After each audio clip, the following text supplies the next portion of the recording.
This ride takes us through Hyderabad, moving along the city roads during the ride.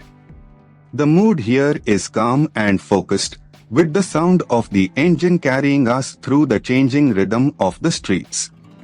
Let the road unfold naturally as we settle into this stretch.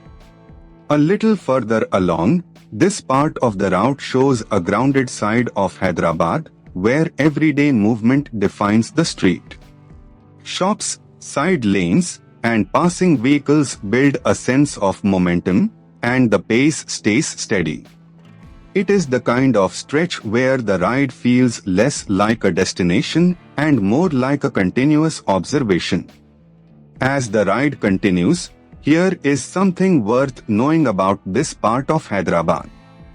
Bun maska, a soft bun with butter, is a popular snack to have with Irani chai in these cafes. That local detail adds depth to what might otherwise seem like a simple road, and it reminds you that every ride here passes through layers of history and routine. Coming into the next stretch, from the rider's perspective, this section is defined by spacing, timing, and attention. Traffic flows in its usual unpredictable pattern, so every opening on the road matters.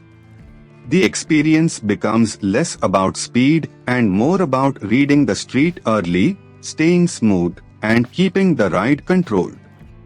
Further down the route, as the route continues, the presence of modern Secunderabad gives this stretch a stronger sense of place. Landmarks like this help anchor the ride, because they turn a moving sequence of roads into something memorable.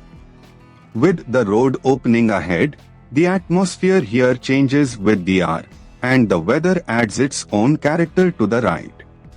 The road noise, light, and movement around the bike all combine into a very specific riding mood. That is what makes city POV footage work best when the narration supports the scene.